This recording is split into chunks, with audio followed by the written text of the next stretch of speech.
جی السلام علیکم ورحمۃ اللہ وبرکاتہ۔ مجھے امید ہے کہ آپ لوگ خیر و عافیت سے ہوں گے اور ایمان کے بہترین حالات میں ہوں گے انشاءاللہ۔ تو چلیں ہم اپنا سیکنڈ لیسن شروع کرتے ہیں رمضان کریم کا۔ آج ڈے 3 ہے اور ہمارا لیسن سیکنڈ ہے۔ اوکے، تو بسم اللہ کر لیتے ہیں۔ اعوذ باللہ من الشیطان الرجیم، بسم اللہ الرحمن الرحیم، رب زدنی علما، رب زدنی علما۔ ہم دعا سیکھ رہے ہیں، تو دعا سیکھنے کے چند اسٹیپس ہوتے ہیں، مطلب کہ دعا کرنے کے چند اسٹیپس ہوتے ہیں۔ پہلے اسے میں بتانا چاہتی ہوں، آپ سب کے ساتھ شیئر کرنا چاہتی ہوں، تاکہ ہم جب بھی اللہ سے دعا کریں تو یہ ساری چیزیں اپنی دعا میں خاص کر یاد رکھیں انشاءاللہ۔ سب سے فرسٹ اسٹیپ ہوتا ہے کہ اللہ کی حمد و ثنا سے شروع کرنا، مطلب اللہ کی تعریف بیان کرنا، اللہ کی صفاتی نام بیان کرنا، جیسے الرحمن الرحیم، الغفور الرحیم، سمیع علیم، یہ ساری چیزیں۔ اللہ کے بہت سارے مختلف نیم ہیں، انہی نیم کے ساتھ اللہ کو ہمیں پکارنا چاہیے۔ اللہ کے پیارے پیارے صفاتی نام کے ساتھ ہم اللہ کی حمد و ثنا بیان کریں گے۔ سبحان اللہ و بحمدہ سبحان اللہ العظیم، پھر اپنی دعا کی شروعات کریں گے۔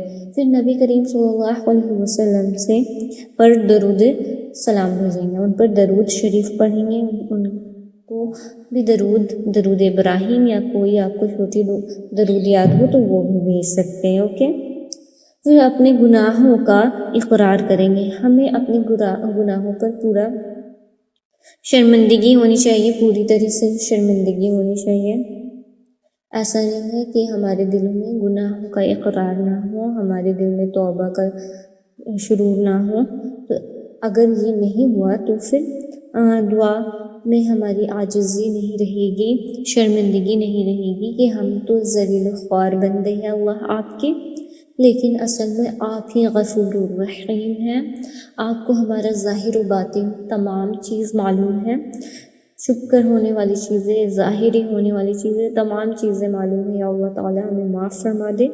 ہمیں اللہ سے خالص دل سے معافی مانگنی ہے اور اپنے آپ کو ایسا دکھانا ہے جیسے کہ یا اللہ تعالیٰ ہم خطا کار ہیں، گناہ گار ہیں، اور اپنے آپ کو زیادہ ایک دم پراؤڈ فیل کرتے ہوئے نہیں اللہ کے سامنے شو کرنا ہے کہ میں نے تو اتنی نیکیاں کی ہیں، مجھے تو اب بہت سارا اجر ملنا چاہیے، ایسا بالکل نہیں ہونا چاہیے دل میں۔ اوکے، پھر اس کے بعد اللہ سے اپنی ضرورت مانگنی چاہیے، جو بھی حاجتیں ہیں صرف اور صرف اللہ سے مانگنی چاہیے اور کسی سے نہیں۔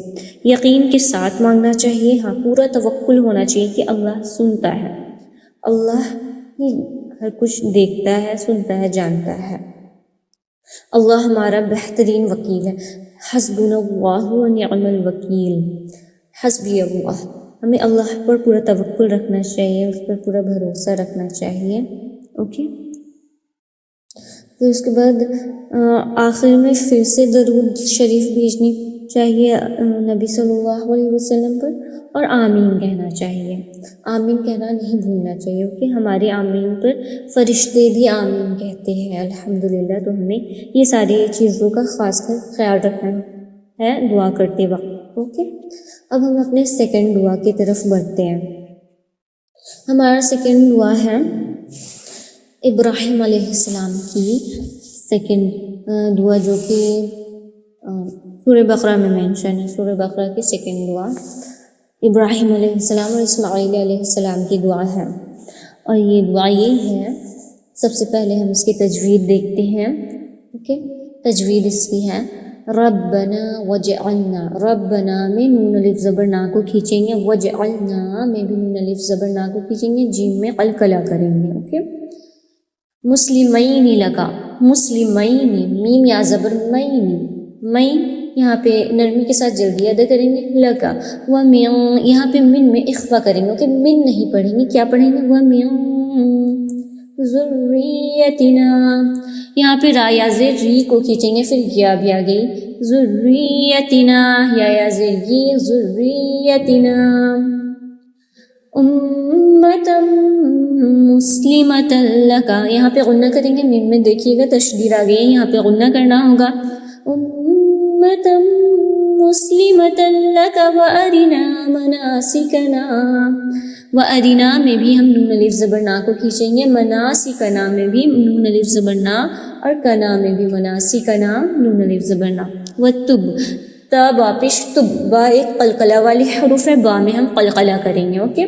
علینا نون الف زبر نا کو کھینچیں گے، انکا نون میں غنہ کریں گے، انت التواب الرحیم، تا کو تا کے ساتھ ملائیں گے، انت التواب نہیں کہیں گے، لام میں نہیں ملانا، تا میں ملانا. اوکے.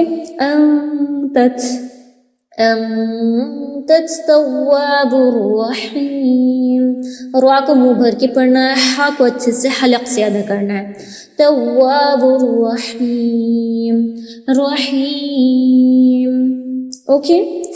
تو یہ تھی ہماری تجوید. الحمدللہ تجوید مکمل ہو گئی ہے. ہم ابراہیم علیہ السلام کی دعا کرنے سے پہلے ہم چند بیک گراؤنڈ دیکھیں گے، ابراہیم علیہ السلام کے ہسٹری دیکھیں گے کہ کیا ہوا تھا، یہ دعا کیوں کیا تھا انہوں نے، یہ دیکھنا بے حد ضروری ہو جاتا ہے. اوکے. تو اسٹارٹ کرتے ہیں وہاں سے. جب وہ سب سے پہلے تو یہاں پہ دعا کی شروعات رب بنا لفظ سے کر رہے ہیں. رب بنا کی معنی ہوتی ہے پالنے والا، اے میرے پالنے والے. حضرت حاجرہ رضی اللہ عنہ کو اپنے عزیز اولاد حضرت اسماعیل علیہ السلام کے ساتھ حجاز کے مکہ میں اس ویران جگہ پر ریگستان میں جہاں نہ ہی پانی نہ ہی چرند پرند تھے وہاں پہ چھوڑ دیتے ہیں اللہ کے حکم کی تابع کے لیے. اوکے. تو وہ اللہ سے وہاں پہ دعا مانگتے ہیں کہ یہ جو شہر ہے نا اسے، یہ جو ویران یہ ریگستان ہے اسے شہر بنا دے اللہ، تاکہ یہاں پہ سکونیت اور ان کو مطلب وہاں پہ درست اور ان کے ضروریات پوری ہو سکے اور بآسانی مؤثر ہو سکے انشاءاللہ. تو اسی لیے انہوں نے یہ دعا کی تھی. اوکے. اور سورہ ابراہیم میں بھی آتا ہے کہ ریگستان جگہ کو شہر میں تبدیل کر دیجیے، وہاں آباد کر دیجیے. وہاں پہ ابھی تک تو ایک چرند پرند بھی نظر نہیں آ رہا ہے، لیکن اسے اتنا آباد کر دیجیے کہ وہاں پہ شہر بھی بس جائے، وہاں پہ لوگ رہنے لگے، وہاں پہ ساری چیزیں اچھے سے کھیت کھلیان بھی میسر ہو. جبکہ وہ تو بالکل چٹیل میدان ہے، وہاں پہ آپ کھلیان کا تصور بھی نہیں کر سکتے ہیں. لیکن وہاں پہ ابراہیم علیہ السلام اللہ سے پورے یقین کے ساتھ دعا کر رہے ہیں کہ یا اللہ تعالیٰ یہاں پہ آپ شہر بسا دیجئے گا. اور اسی طریقے سے چھوڑنا آسان نہیں ہوتا ہے. آپ کوئی بھی اپنی بیوی کو اور اپنے بچے کو کہیں پہ بھی اتنی دور ویران راستے میں چھوڑنا بالکل بھی آسان نہیں ہوتا ہے، جہاں پہ کھانے پینے کے لیے بھی کچھ نہیں ہے، لیکن وہ اللہ کے سپرد کر کے چلے جاتے ہیں. ٹھیک ہے. بہت لمحے کے بعد جب ہاجرہ کو حاجت محسوس ہوتی ہے، ان کو وہ اپنے بھوک پیاس کو تو نظر انداز کر رہی تھی، لیکن اب یہ اسماعیل علیہ السلام تو بہت چھوٹے ہیں اور وہ ابھی تک ماں کا دودھ پیتے ہیں، تو ان کو کیسے وہ سمجھا سکتی ہے. تو ان کو جب پیاس کی طلب ہوئی تو ان کی پیاس حاجرہ رضی اللہ عنہا سے نہیں دیکھی گئی. اس کے لیے انہیں ایسا معلوم ہوتا تھا جیسے کہ معراج. اگر آپ ریگستان میں دیکھیں گے نا تو آپ کو دیکھنے سے ایسا معلوم ہوگا جیسے کہ ریت میں پانی ہے دور سے. تو بالکل ان کو بھی بالکل ایسا ہی محسوس ہو رہا تھا کہ جیسے صفا میں جاتی تو لگتا ہے کہ مروہ میں پانی ہے، مروہ میں جاتی تو صفا میں لگتا ہے پانی ہے. تو اس طریقے سے وہ صفا اور مروہ کے 7 چکر لگا لیتی ہے. آخر میں اللہ تعالیٰ ماں کی فریاد کو پورے کرتا ہے. کیسے کرتا ہے؟ جب اسماعیل علیہ السلام ریت پر اپنا پیر پٹخ رہے تھے تو وہاں سے پانی جاری ہونے لگتا ہے. وہاں پہ ایک دم بہت زیادہ پانی نکلنے لگتا ہے، اور اتنا پانی نکلتا ہے کہ وہ اپنی حاجتیں بھی پوری کرتے ہیں، پیاس بھی بجھاتے ہیں، اور ساتھ یہ بھی کہ وہ رکنے کا نام ہی نہیں لیتا ہے. تو حاجرہ علیہ السلام کہتی ہے جم تو وہ جم جاتا ہے، مطلب کہ وہ رک جاتا ہے، ٹھہر جاتا ہے آب جم. پھر اس کے بعد وہاں پہ کیا ہوتا ہے، چرند پرند آتے ہیں، کیونکہ پانی رہے گا تو آف کورس وہاں پہ پرندے آئیں گے، پئیں گے تو ایک قبیلہ وہاں سے گزر رہا ہوتا ہے، تو وہ قبیلہ دیکھتا ہے جو کہ بنو جرہم کا قبیلہ رہتا ہے، وہاں سے گزر رہا ہوتا ہے تو دیکھتا ہے کہ وہاں پہ چرند پرندے ضرور وہاں پہ رہنے کے آثار نظر آتے ہیں، تو وہ لوگ وہاں پہ جاتے ہیں اور پھر دیکھتے ہیں ارے واہ یہاں پہ تو پانی ہے، پانی کا چشمہ پورا جاری ہے، تو یہاں پہ ہم کیوں نہ اپنا قبیلہ بسا لے۔ تو پھر وہ ہاجرہ علیہ السلام سے اجازت لیتے ہیں اور وہاں پہ اپنا قبیلہ بسا لیتے ہیں، اور اس طریقے سے اسماعیل علیہ السلام کی شادی انہی کے قبیلے کی لڑکی سے ہوتی ہے، اور پھر اس کے بعد آگے چل کر یہ سلسلہ ہے نسب محمد صلی اللہ علیہ وسلم کے دادا ابو مطلب، پھر حضرت عبداللہ، پھر محمد صلی اللہ علیہ وسلم کی ولادت ہوتی ہے۔ اوکے، اس طریقے سے ابراہیم علیہ السلام کے سلسلہ نسب سے ہمارے نبی صلی اللہ علیہ وسلم کی ولادت ہوئی۔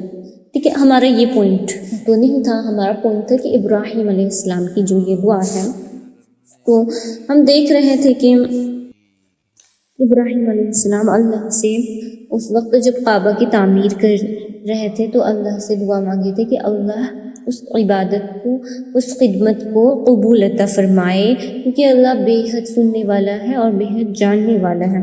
یہ دعا ہم نے مکمل کر دی تھی، جو تھی کہ ربنا تقبل منا انك انت السميع العليم،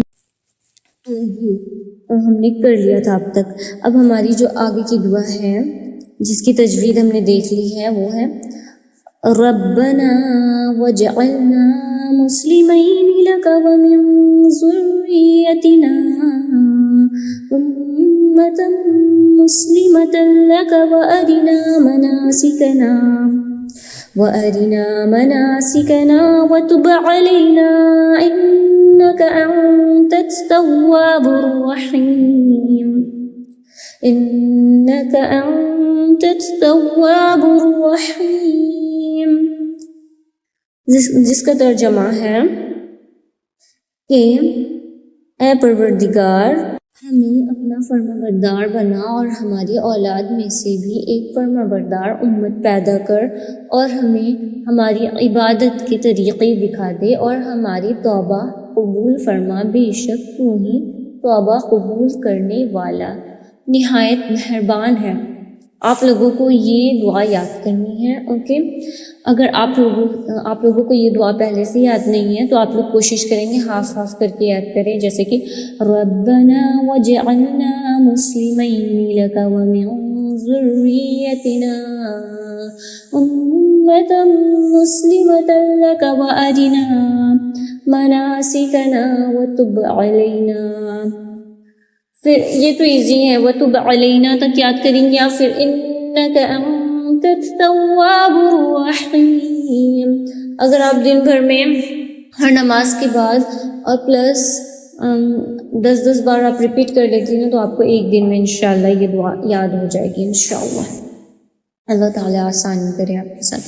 اب اس کی تفسیر کی طرف ہم چلتے ہیں۔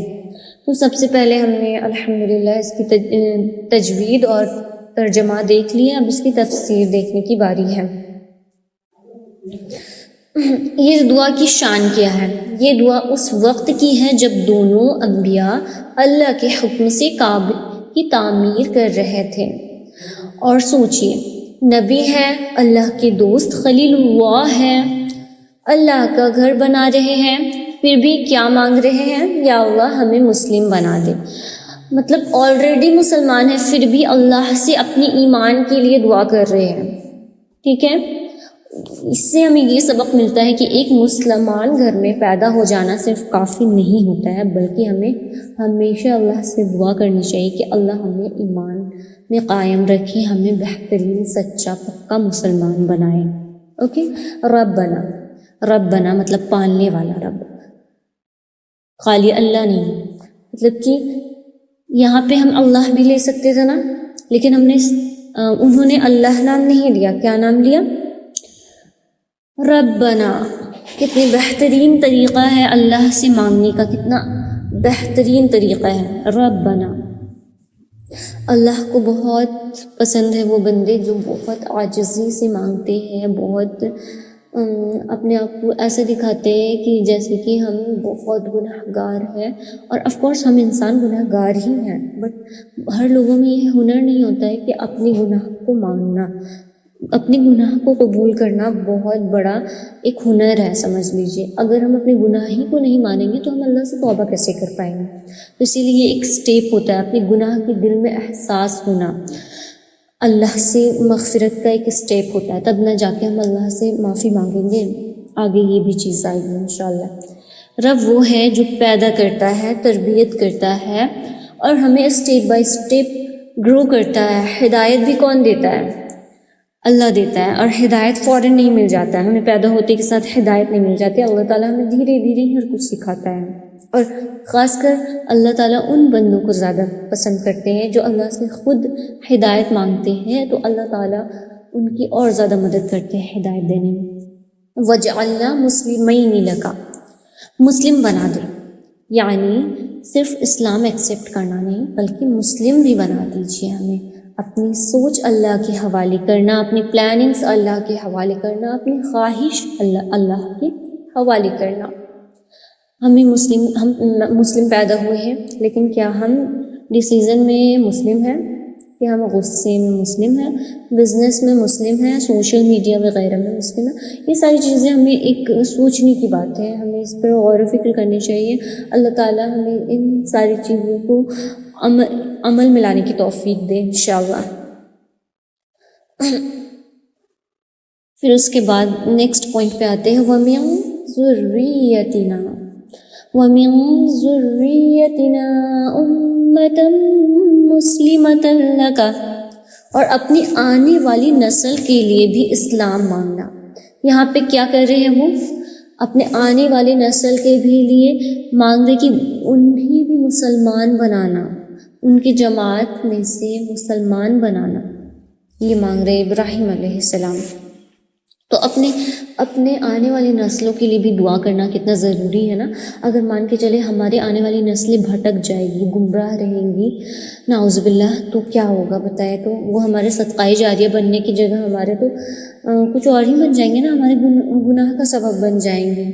تو ہمیں چاہیے کہ ہم اپنے آنے والی نسلوں کے لیے بھی دعا کریں کہ اللہ تعالیٰ انہیں بھی اسلام کے ساتھ قائم رکھنے والا بنانا، انہیں بھی مسلمان بنانا، انہیں بھی ایمان والا بنانا۔ آج ہم کیا کرتے ہیں، پیرنٹس بچوں کے اسکول چوز کرتے وقت فیوچر کے بہت سارے پلانس کرتے ہیں، کریئر پلانس کرتے ہیں، بہت ساری چیزیں ہوتی ہیں، لیکن ایمان کے فیوچر کے بارے میں سوچتے ہیں؟ اپنے آنے والے نسلوں کے بارے میں سوچتے ہیں؟ جو نیک اور خالص اخلاص والی مائیں ہوتی ہیں نا، وہ سب سے پہلے اپنی نسلوں کے بارے میں یہ دعا کرتی ہے۔ دیٹس وائی یہ دعا اتنی ضروری ہے کرنا، اپنی بچوں کے آخرہ کے لیے بھی ہمیں سوچنا چاہیے، غور و فکر کرنا چاہیے۔ اللہ تعالیٰ توفیق عطا فرمائے انشاءاللہ اپنے رحم کرم سے۔ وَأَرِنَا مَنَاسِكَنَا، ہمیں عبادت کا طریقہ سکھا۔ ہم خود سے عبادت نہیں کر سکتے، اگر اللہ ہمیں ہدایت نہ دیں تو ہم خود سے اللہ کا رب بھی نام لینے کے قابل نہیں ہیں، سب ہم اللہ کی ہدایت سے کرتے ہیں۔ مطلب ہمیں نہیں پتہ ہے کہ ہمیں نماز کیسے پڑھنا ہے، حج کیسے کرنا ہے، قربانی کیسے کرنی ہے، ہمیں دعا کیسے مانگنا ہے۔ اللہ نے ہر ایک چیز کا طریقہ سکھایا ہے قرآن میں، ہمیں بس اس پہ غور و فکر کرنا چاہیے۔ اللہ تعالیٰ ہمیں تدبر کرنے، غور و فکر کرنے کی توفیق عطا فرمائے، اور اللہ سے ہمیشہ دعا کرنی چاہیے کہ ہمیں اللہ تعالیٰ بہترین عبادت کی توفیق دے۔ ہمیں یہ دعا بھی کرنی چاہیے، ساتھ میں یہاں پہ ایک دعا ایڈ کروں گی، اللہم اعنی علی ذکرک و شکرک و حسن عبادتک۔ اس میں بہت بہترین، اس کی تفسیر پہ میں نہیں جاؤں گی، آپ لوگ انشاءاللہ اس کی ترجمہ اور اس کی تفسیر سرچ کریے گا، بہت پیاری دعا ہے۔ تو یہاں پہ ہم اللہ سے مانگ رہے ہیں کہ اللہ تعالیٰ وَأَرِنَا مَنَاسِكَنَا، ہمیں عبادت کا بھی طریقہ سکھا دیں کہ کیسے ہمیں نماز پڑھنا ہے، کیسے ہمیں دعا کرنی ہے، کیسے اپنے بچوں کو تیار کرنا ہے دین کے لیے، اور ان کے آنے والی نسلوں کو بھی کیا تربیت دینی ہے یا کیا ان کے لیے دعا کرنی ہے۔ عبادت بھی اللہ سے سیکھی جاتی ہے، چاہے وہ پڑھنے کی ہو، وہ زبانی ہو، مالی ہو، یا پھر روحانی ہو۔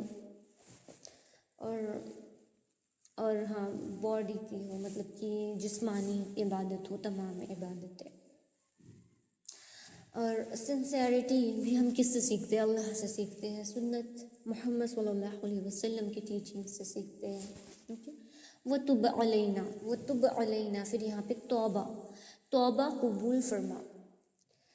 اتنا عظیم کام کرنے کے بعد بھی اپنے آپ کو سیف فیل نہیں کر رہے، بلکہ اللہ سے معافی مانگ رہے ہیں، اپنے آپ کو ایسا دکھا رہے کہ اللہ تعالیٰ ہم گناہ گار بندے ہیں، ہم سے گناہ ہو جاتی ہے، نہ بھی چاہتے ہوئے ہم سے گناہ بھی ہو جاتی ہے. ہم اپنے آپ کو جتنا بھی کنٹرول کرتے ہیں پھر بھی اللہ تعالیٰ ہم سے گناہ ہو جاتی ہے. یا اللہ تعالیٰ تو بے حد غفور الرحیم ہے. وَتُبْ عَلَيْنَا، ہماری توبہ قبول فرما دے اللہ.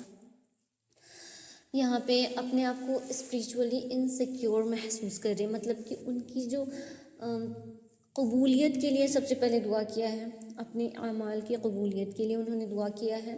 پھر اس کے بعد یہاں پہ وہ جو عبادت کر رہے ہیں اس میں بھی انہیں سیٹسفیکشن نہیں ہے، کیونکہ ان کے ہماری گناہیں بہت زیادہ ہیں. ہمیں سیٹسفیکشن نہیں ہونا چاہیے کہ ہماری عبادتیں بہت زیادہ ہمیں بچا لے گی جہنم میں جانے سے. ایسا بالکل نہیں ہے. ہماری توبہ، اللہ سے مغفرت مانگنا، اللہ سے ہمیشہ گڑ گڑا کے مانگنا ہی ہمیں انشاءاللہ جہنم میں جانے سے بچا سکتی ہے، اللہ کی رحمت. اوکے. اسی لیے ہمیں عمل کے بعد خوف ہونا چاہیے، اپنی گناہ کی وجہ سے ہمیں اللہ سے ہمیشہ توبہ کرنا چاہیے. بے شک اللہ بے حد غفور رحیم ہے. ہم گناہ کے بعد سیکیور ہیں اور نیک عمل کے بعد پراؤڈ، ایسا نہیں کرنا چاہیے. اوکے. عمل کے بعد ڈر ہونا چاہیے، گناہ کے بعد رو کر توبہ کرنا چاہیے، اللہ کے سامنے گڑ گڑا کے توبہ کرنا چاہیے. یہ دعا ہمیں سکھا رہی ہے. انک انت التواب الرحیم. التواب، یہاں پہ اللہ کی دو صفاتی نام آئی ہے، التواب اور الرحیم. التواب کے معنی ہوتی ہے بار بار توبہ ایکسیپٹ کرنے والا. ہم جتنی بار گناہ کریں گے اور توبہ کا دروازہ کھلا ہے اور اللہ سے عاجزی کے ساتھ معافی مانگیں گے، شرمندگی کے ساتھ، تو اللہ تعالیٰ ہمیں ضرور معاف کریں گے. اور عہد کریں گے کہ انشاءاللہ ہم آگے گناہ نہیں کریں گے، تو اللہ انشاءاللہ ہماری گناہ کو ضرور معاف کرے گا. یہاں پہ دکھا رہا ہے الرحیم مطلب کہ اللہ تعالیٰ قیامت والے دن اپنے نیک لوگوں پر رحم کرے گا، مسلسل رحم کرنے والا. الرحمن تو اللہ تعالیٰ سب پہ رحم کرتا ہے، سب مخلوقات پر رحم کرتا ہے، لیکن الرحیم اللہ کی بہت ہی زیادہ بہترین صفاتی نام ہے کہ اللہ تعالیٰ ایمان والے بندے کے ساتھ قیامت والے دن مسلسل رحم کرے گا، ہمارے گناہوں کو بخش دے گا اگر ہم نے خالص دل سے اللہ سے توبہ کی ہوگی. تو یہ دعا فلی طریقے سے امید کے ساتھ ختم ہوئی ہے کہ ہم گناہ کے بعد بالکل بھی ایسا نہیں ہے کہ ہم کوئی لائق نہیں بچے، ہمیں بلکہ اللہ سے امید رکھنی چاہیے، اللہ پر بھروسہ رکھنا چاہیے کہ اللہ ہماری گناہوں کو معاف کر دے گا. اوکے. ہمیں غور و فکر کرنا چاہیے کہ ہم اپنی جنریشن، آنے والی جنریشن انشاءاللہ جو ہماری نسل آئے گی، ہم ان کے لیے کیا کر رہے ہیں، ان کے لیے دعا بھی نہیں کر رہے ہیں کیا؟ اسی لیے یہ دعا کو ہمیں شامل کرنی چاہیے، اپنے عبادتوں پہ کریکشن لانی چاہیے.